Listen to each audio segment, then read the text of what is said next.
Assalamualaikum warahmatullahi wabarakatuh. Perkenalkan, nama saya Rizka Safitri dari NIM 3, Pendidikan Kimia 5A, Win Syarif Hidayatullah, Jakarta. Di sini saya akan memaparkan mengenai kunjungan industri virtual saya yang berjudul Industri Keju Friedkaiser sebagai tugas dari mata kuliah Kimia Industri, dosen pengampu Dr. Haja Siti Suryaningsih, MSI. Check it out!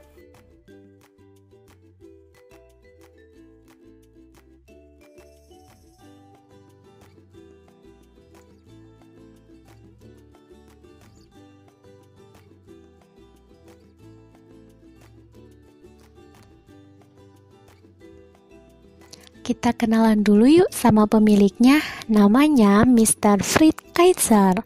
Dia sudah bereksperimen dengan keju sejak tahun 1981 loh. Wah, keren banget kan? Cita rasa keju ini melegenda loh, sehingga banyak banget dicari orang.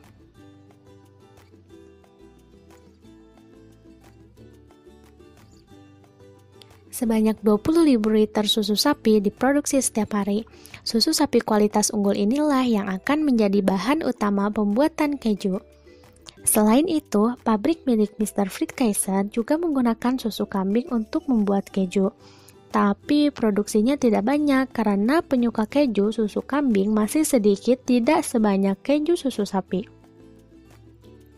Nah, ini dia ruang pasteurisasinya. Di sini susu akan disterilisasi melalui proses pemasakan untuk membunuh bakteri. Tangki ini mampu memproses 8.700 liter susu per jamnya. Selama 18 detik susu akan dipanaskan dengan suhu 75 derajat Celcius. Setelah itu suhunya akan diturunkan kembali sampai 31 derajat Celcius. Teknik pasteurisasi seperti ini mampu mempertahankan kandungan gizi pada susu sapi. Tapi karena suhu pemanasannya tidak terlalu tinggi, maka tingkat kesterilan susunya tidak tahan lama. Makanya susu-susu ini harus segera diolah lagi. Susu yang disimpan akan mengalami proses fermentasi, dan untuk mempercepat proses fermentasi agar bisa menggumpal menjadi keju, susu harus dicampur dulu dengan bacterial culture dan remet, atau sejenis enzim penggumpal yang dapat mengasamkan susu. Selain untuk mengasamkan susu, proses fermentasi dengan mikroba ini juga bisa membunuh bakteri jahat yang merusak susu, sehingga susu bisa lebih awet deh. Nah, di dalam tangki berkapasitas 8.500 liter inilah susu akan dibentuk menjadi keju padat atau hard cheese. Proses percampuran yang terjadi dalam tangki akan mengubah laktosa susu menjadi asam laktat sehingga akan terbentuk endapan gumpalan susu. Selain menggunakan mesin, proses pengadukan susu ternyata masih ada yang menggunakan cara tradisional loh. Cara ini sengaja tetap dipertahankan untuk menghasilkan keju dengan tekstur yang lebih lembut. Selain dari cara pengadukannya, perbedaan tekstur pada tiap-tiap keju bergantung pada kadar airnya. Dan keju yang lembut umumnya masih mengandung sekitar 50% air. Dengan cara yang lebih sederhana seperti ini, dibutuhkan timing yang tepat untuk mendapatkan gumpalan keju yang bagus. Nah, ini dia hasilnya. Wah, seperti kembang kol ya. Selanjutnya, tinggal saring dan cetak. Untuk keju lembut bertekstur seperti ini, proses percetakan bisa dengan cara manual karena lebih gampang. Setiap hari, pabrik ini mampu memproduksi keju sampai 2 ton loh. Keren kan?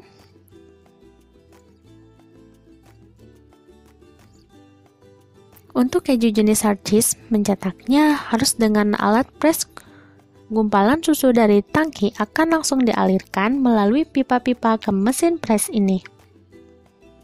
Jenis keju hard cheese yang paling umum kita jumpai di Indonesia adalah keju cheddar.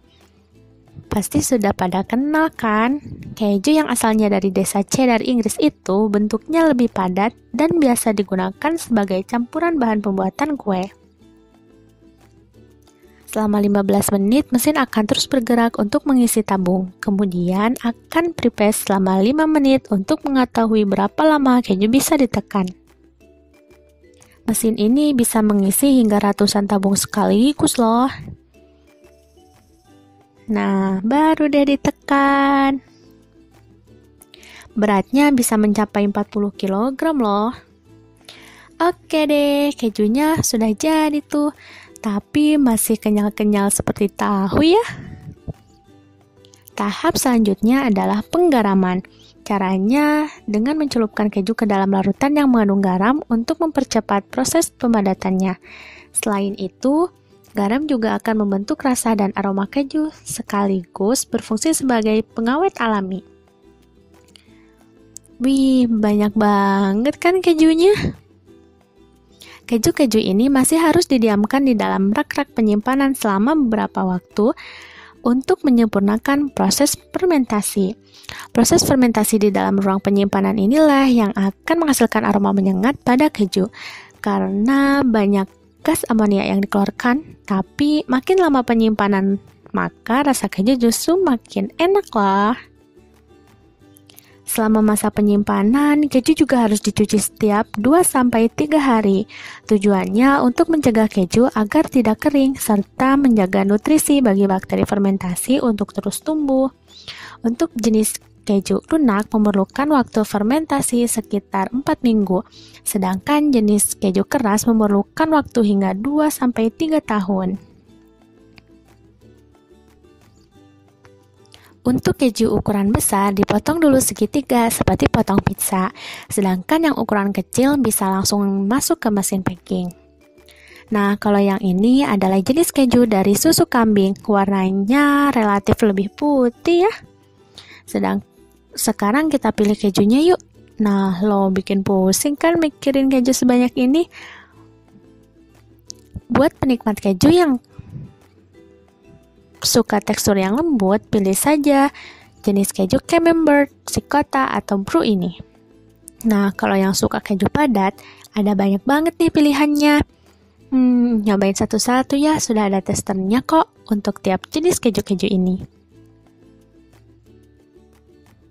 Harga keju-keju ini juga bervariasi tergantung kualitas jenisnya. Harga yang paling murah sekitar $20 Kanada per kilogramnya. Nenek Carlo rajin menyiapkan keju dan roti setiap hari untuk cucu-cucunya, karena semua cucu-cucunya suka banget makan keju.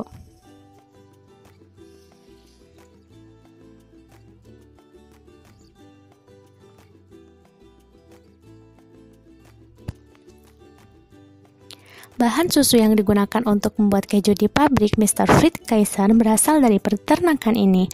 Peternakan sapi milik kakaknya sendiri ini selain bersih juga mempunyai sapi-sapi unggulan yang menyuplai bahan baku susu kualitas terbaik.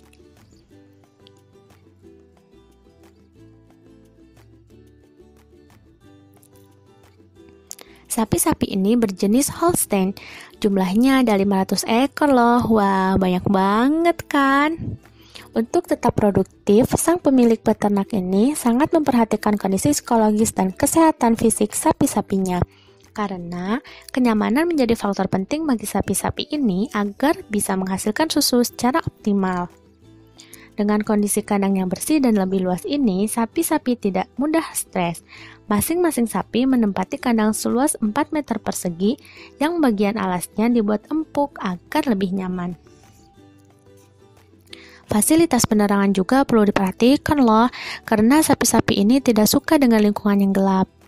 Jadi lampu-lampu penerangan ini akan terus menyala selama 24 jam. Untuk asupan gizinya, tiap hari sapi-sapi ini diberi makan berupa campuran alfagus jagung kering, salad jagung, kedelai yang disangrai, susu kedelai, serta protein dan lemak tambahan.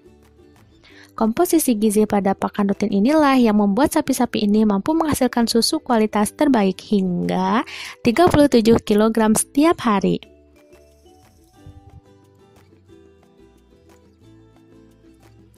Peternakan sapi yang sudah berdiri sejak 1980 ini juga selalu mengontrol pergerakan dan kesehatan sapinya secara terpusat, yaitu dengan menggunakan chip khusus yang dipasang pada masing-masing sapi.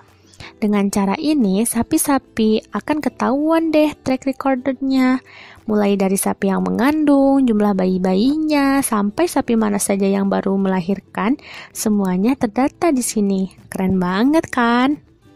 Kondisi kesehatan sapi-sapi ini bisa dideteksi lewat beberapa yang dihasilkannya, yaitu kurang dari rata-rata berarti dicek kesehatannya.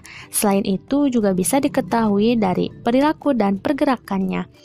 Jika ditemukan perilaku yang tidak biasa, berarti ada masalah pada sapi ini dan harus segera dicari tahu penyebabnya. Wah, keren banget kan? Terima kasih.